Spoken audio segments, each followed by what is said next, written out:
আমি যে টপিকটা নিয়ে আজকে আলোচনা করব সেটা হচ্ছে prophetic mindset through the lens of সিরা or through the lens of সুন্না। রাসূল সাল্লাল্লাহু আলাইহি ওয়াসাল্লাম ওনার মাইন্ডসেট কেমন ছিল? মাইন্ডসেট শব্দটার সাথে আমরা মোটামুটি পরিচিত না, সবাইকে বলেন মাইন্ডসেট মানে কি? মনস্তত্ত্ব, তাই তো? মানুষের মেন্টাল অ্যাটিটিউড।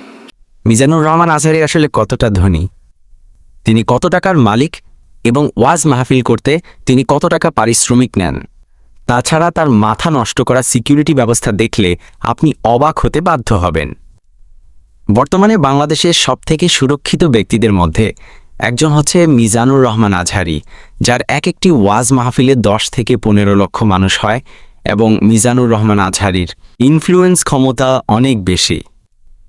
তিনি একসাথে অনেক মানুষ প্রভাবিত করতে পারেন। যে মানুষটি বাংলাদেশের সবথেকে ফেমাস ব্যক্তি হয়ে গিয়েছে তার শত্রু অটোমেটিক্যালি হয়ে যাবে, এতে কোনো সন্দেহ নেই। এ কারণে মিজানুর রহমান আজহারীর সিকিউরিটি ব্যবস্থা অত্যন্ত কঠিন করা হয়েছে, যাতে মিজানুর রহমান আজহারীকে একটা পাখিও টাচ না করতে পারে। আজকের ভিডিওতে আপনারা জানতে চলেছেন মিজানুর রহমান আজহারী কতটা ধনী এবং তাকে কিভাবে সুরক্ষা দেওয়া হয়ে থাকে। যারা যারা মিজানুর রহমান আজহারীকে পছন্দ করেন তারা ভিডিওটিতে একটি লাইক দিয়ে দিন এবং চ্যানেলটি সাবস্ক্রাইব করে ফেলুন, আর কমেন্ট বক্সে লিখে ফেলুন মিজানুর রহমান আজহারী। আমরা আজকে সংহতি প্রকাশ করব আমাদের মুসলিম ভাইদের উদ্দেশ্যে। নারে তাকবীর, দিন ইসলাম, দিন ইসলাম।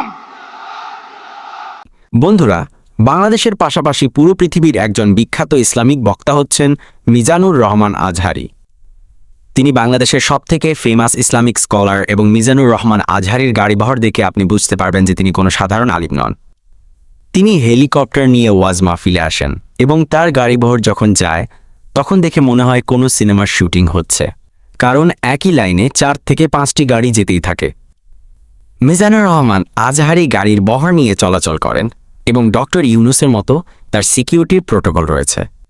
এমনকি মিজানুর রহমান আজহারীর সামনে একটি জেলার এসপি পর্যন্ত দৌড়াতে থাকে শুধুমাত্র আজহারীকে সিকিউরিটি দেওয়ার জন্য।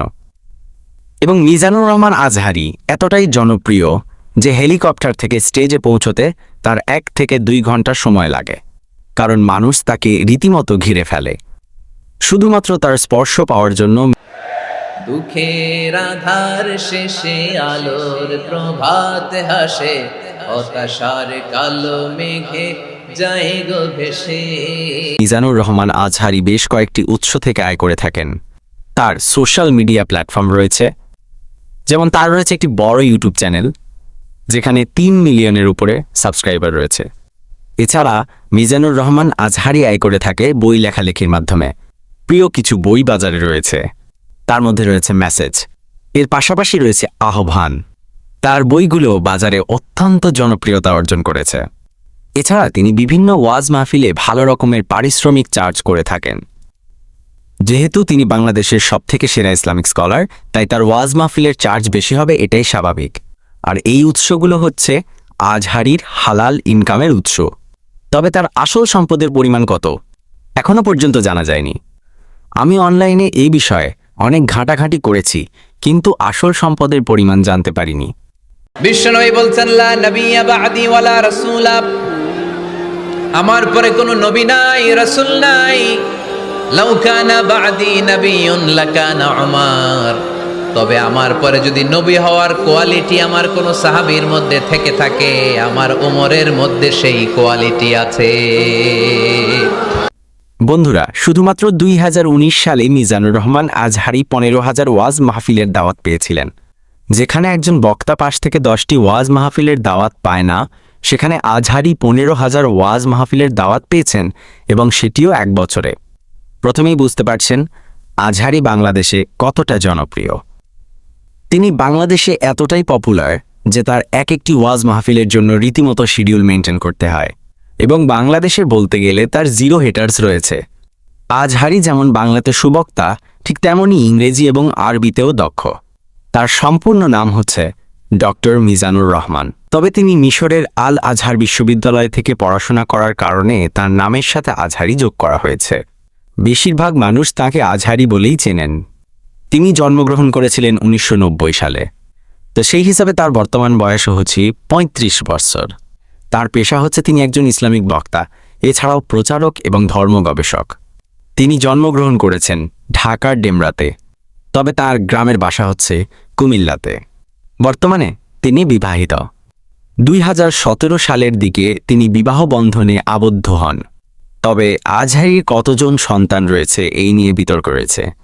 তবে অনলাইনে আজহারীর সাথে তার মেয়ের ছবি দেখা গিয়েছে। বর্তমানে তিনি বাংলাদেশে ওয়াজ মাহফিলে দাপিয়ে বেড়াচ্ছেন। পাখিরা যায় উড়ে যায় আকাশে রই নীলিমায়, নদীরা যায় ছুটে যায় সাগরে রই মোহনায়। তার এক একটি ওয়াজ মাহফিলে 10 থেকে 15 লক্ষ মানুষের ভিড় হয়, মানে যেমনটা মুসলিমদের হজে ভিড় হয়ে থাকে। বন্ধুরা, ছোটবেলা থেকে আজহারী অনেক বুদ্ধিমান ছিলেন। 2004 সালে দাখিল, বা আমরা যাকে এসএসসি সমমানের পরীক্ষা বলি, সেই পরীক্ষায় আজহারী জিপিএ 5 পেয়েছিলেন। এরপর 2006 সালে তিনি কামিল পাশ করেন। এই পরীক্ষায় আজহারী গোল্ডেন জিপিএ পেয়েছিলেন। এই পরীক্ষায় গোল্ডেন জিপিএ পাস পেয়ে আজহারী মাদ্রাসা শিক্ষা বোর্ডে ট্যালেন্টে জায়গা করে নেন। 2007 সালে ইসলামিক ফাউন্ডেশনের বৃত্তি পরীক্ষায় হাজার হাজার কওমি এবং মাদ্রাসা ছাত্রদের মধ্যে প্রথম স্থান অর্জন করেন মিজানুর রহমান আজহারী।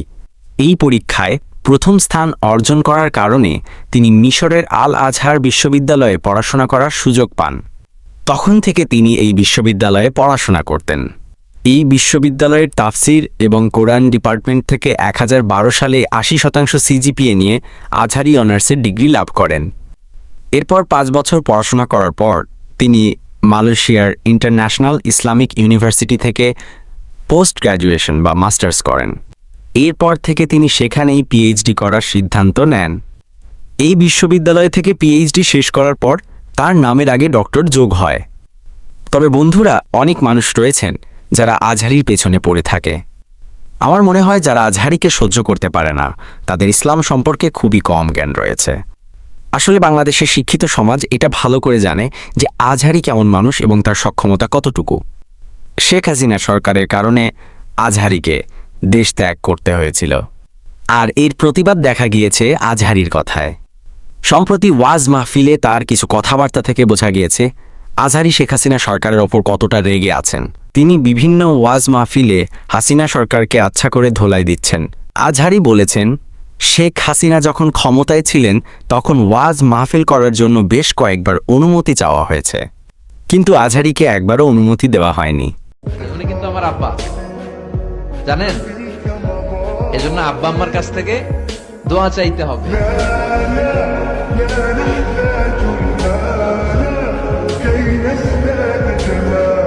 বন্ধুরা, একটি ইন্টারেস্টিং ফ্যাক্ট হচ্ছে আজহারী যখন ইউটিউব চ্যানেল খুলেছিলেন তখনই বিশ্ব রেকর্ড করে ফেলেছিলেন।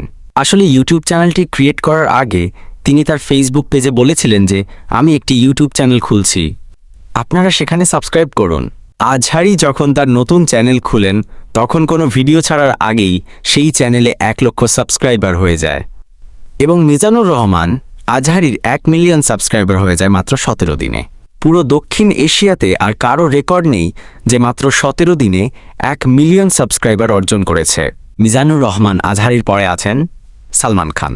সালমান খান 1 মিলিয়ন সাবস্ক্রাইবার অর্জন করেছিলেন প্রায় 21 দিনের মাথায়, আর মিজানুর রহমান আজহারীর 1 মিলিয়ন সাবস্ক্রাইবার হয়েছিল 1 মাসে।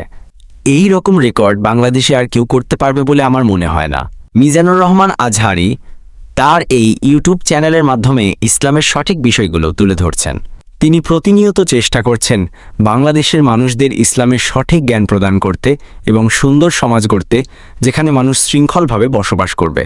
তাই আমাদের সবার উচিত মিজানুর রহমান আজহারীকে সাহায্য করা। মানবতার ধর্ম এটা। ইসলাম কিসের ধর্ম?